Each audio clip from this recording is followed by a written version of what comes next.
ายสบายดีพ่อแม่พี่น้องเบิดสุขทุกคนเนาะมื้อนี้ก็เฮามาเสียหญ้าอีกแล้วพี่น้อง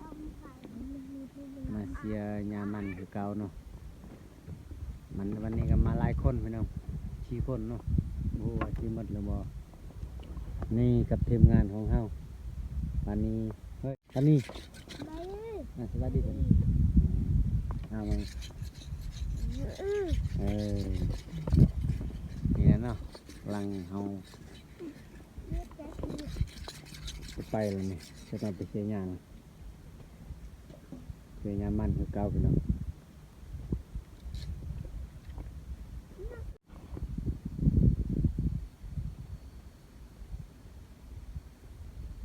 นี่พี่น้องบรรยากาศอยู่สวนเนาะ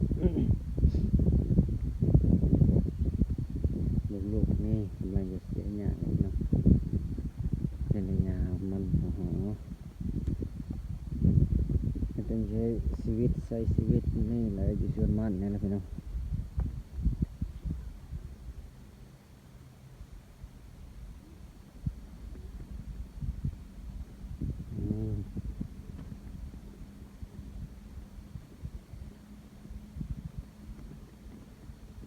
แยกแยก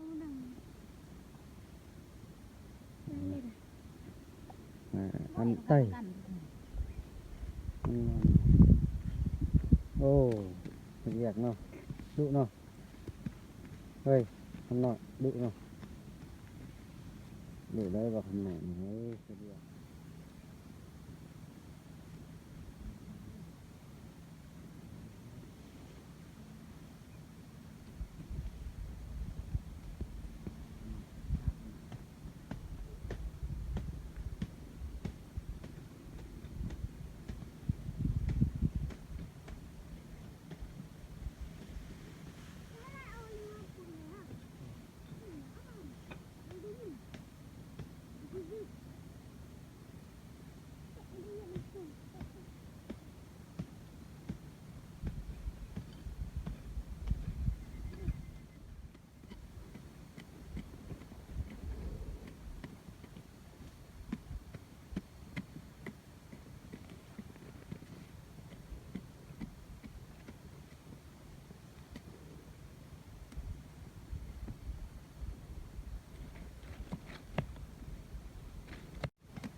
นั่นแหละ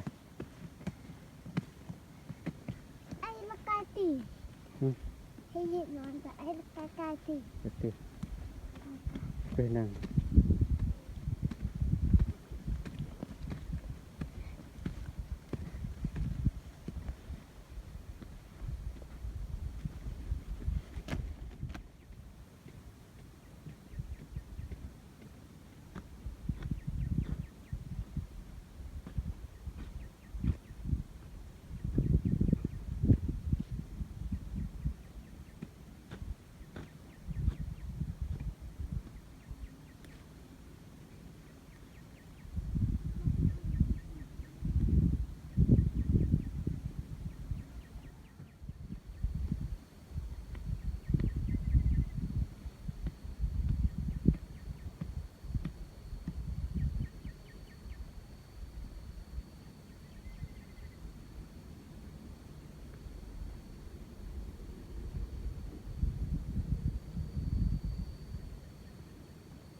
โอ้ยนี่พี่น้องนี่คือนกน้อยหนองหงแถวพนนกไหนเพื่อน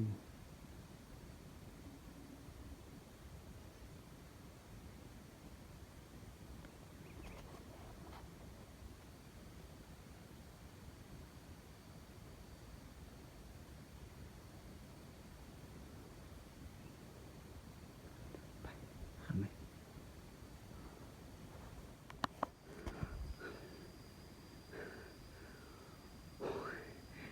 ยิงทึกแล้วพี่น้องถึงยิงนกไปไหนนี่เขาบอกเขายิงมัน ถือกันปีกมันเถือกปีกมันบินจ่ายเนี่ยมันอยู่วันนั้นจะขยับมันตกตอนี่โอ้ยถือเลยพี่น้องมาเลยมานกเลยพี่น้องหมกนี้เนาะ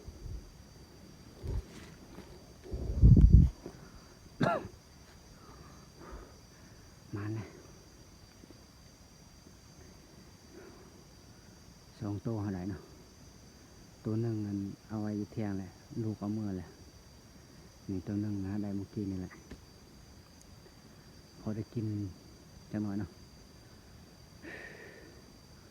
เมื่อยพี่น้องโอ้ยนี่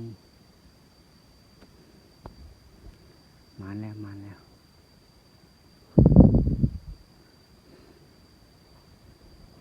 ไปนี่ได้นกแล้วเนาะ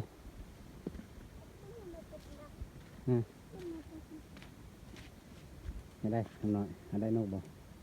มานบ่ มาน เบิ่งง่ายบ่ เบิ่งง่าย ง่ายเด้อพี่น้อง ง่ายเด้อพี่น้องเนาะ ไป ไหนมานี่ โอ้ ไหน โคตรใหญ่เนาะ แม่นั่งตุ่นเนาะ โอ้ แม่ลีเนาะ ไปเล่นเมื่อกี้เฮามากับอีเถียงเนาะอีเถียงส่วนเฮาเนาะมาคำน้อยเนาะไปเฮ็ดแกงกินอยู่นั่นไปนี่ต้นนี้ก็อยู่เที่ยงแล้วเนาะพี่น้องเนาะนี่ทางบ้านนี้เอ้าเฮ็ดพูละอันเนาะ ถ้าตู้ไข่เนาะ โอ้ยมันนี่อายกระหัดอายอ่ะป้ามันคักดิลีมันเฮ็ดเนาะเฮ้ยเบิ่งทางนี้นะคักเนาะหมออันได้พอชกนี่เกกัดเนาะกระดาษแกนะแก เคยบ่มี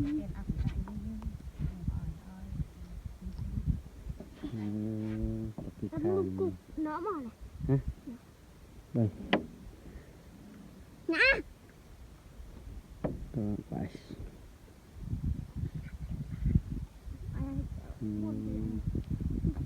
อันนี้กวนเดียว พักเที่ยงแล้วเนาะพี่น้องเนาะกำลังเฮ็ดแตงกินนะ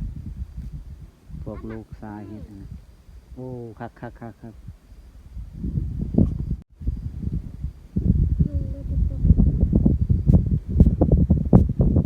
ปานนี้เนี่ยบ่เก่งนะเนาะเก่งกว่าคำน้อยนี่เบิ่งมันเฮ็ดเนี่ยโอ้ยไวลีน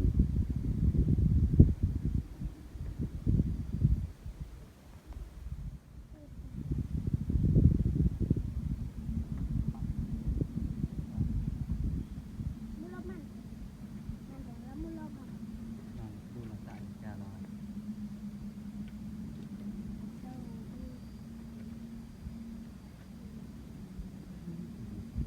ดูบึ้ม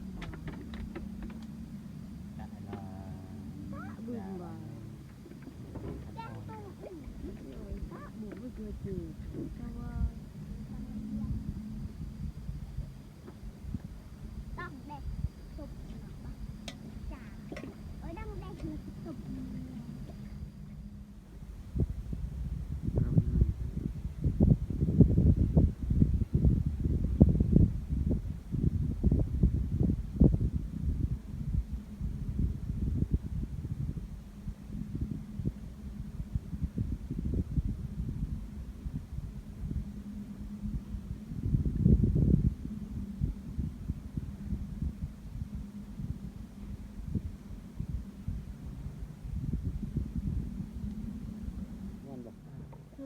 ม่วนบ่ไปให้มื้อนี้ไปชวนมื้อนี้ ชวน โอ้ชวน เชียนกระตก เช่นกระตก จะบอยอ่ะ ม่วนบ่ ม่วน โอ้ม่วนเนาะจักหน่อยหากินอาหารดีๆเนาะอาหารด้วยแท้ อืม ดังคือไทย สบายดีพี่น้องกัน ส เนาะ วัสดีพี่น้อง จักหน่อยหากินข้าวเด้อ เออ ตอกจักหน่อย จังเลยจะกินเจ้าเด้อ อืม กินเกากินเกาไปกินเกากินเกา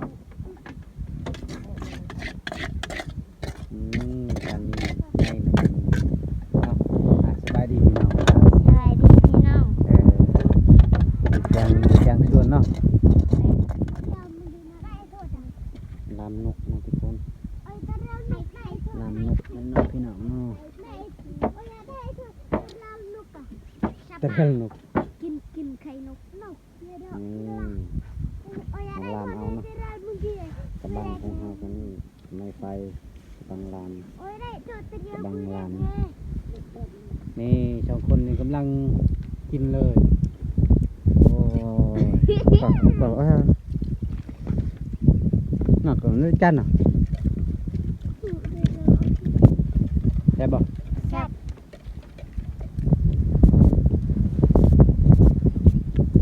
มาเอากินผัก บรรยากาศลมแห้งนะพี่น้องเนาะลมแห้งอันนี้ทำชาเลยอย่าขึ้นเลยเบิ่งมาขี้ดื้อบอกขี้ดื้อเลยนี่โอ้หมดนี่ขี้ดื้อรีหมดนี่หมดนี่ขี้ดื้อรีนะหมดนี่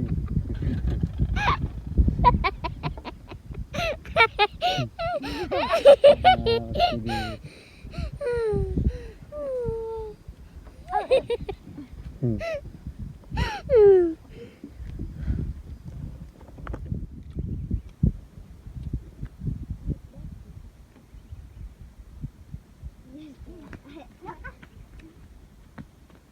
นี่อายเนี่ยเดี๋ยวอีกอ่ะชอบอยู่เยอะเนี่ย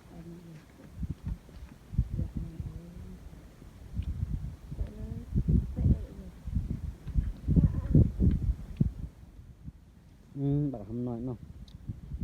นอน บัก ชุบ ทำ มื น้อ อย ต้มไข่เนาะต้มไข่นกเนี่ยโอ้ต้มไข่นกแบบนี้เลยบักทำน้อยต้มขัดเลยเนาะบักน้อยเนาะจะต้มไข่นกบ่ เออ โอ้โหจะต้มไข่นก น้ำอ้าว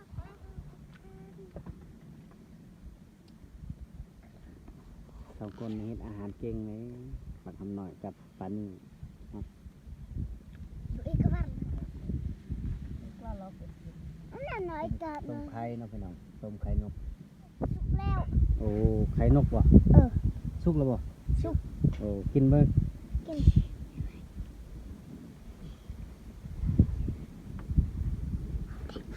โอ้ใส่ไข่นกเนาะ บ่เจอบ่สัก ขอบเย็นให้ตอนนี้กำลังกินข้าวเนาะพี่น้องเนาะอาหารการกินเนาะสุกแล้วนี่ จังมันว่ามาจุงคือ ลามนกนี่เนาะพี่น้องเนาะทำน้อยกินแหละเอ้ามาเด้อพี่น้องเอ้า ว้าว กินข้าวนำกันเด้อพี่น้องเอ้า มาขอเพิ่มคำว่า นี่วันนี้เอ้าวันนี้มากินข้าวนำกันเด้อ มากินข้าวน้ำกันเลยเอ้ยเจ๊โต๊ะใช่โต๊ะเอิญหมา เจ๊อะบ้าเลยบึ้ง อันนี้กับพักเนาะกับมะเขือ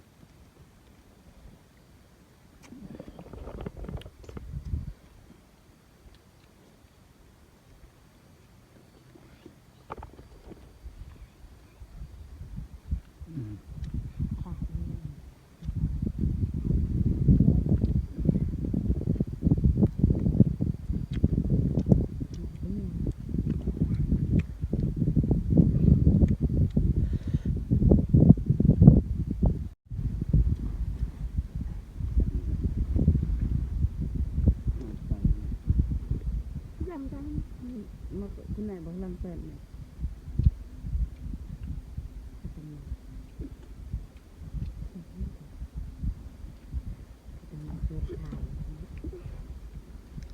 ชุก อันนั้นอ่ะ อะไร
กินข้าวเสร็จแล้วนะพี่น้องเนาะพักผ่อนเที่ยงตอนแรงก็เริ่มเฮ็ดใหม่อีกเพราะว่าหยังเนาะหญ้ายังหลายเนาะถ้าเบิดหญ้าแล้วก็พักผ่อนแล้วก็ไปเสียหญ้าให้อีกคนทางผู้คนละเนาะพี่น้องเนาะเอาสำหรับคลิปนี้ก็จบสำเนียกันเนาะใครเบิ่งฝากกดไลค์กดแชร์เนาะพี่น้องเนาะ แข่งกระตัง กดติดตามเด้อพี่น้องเด้อ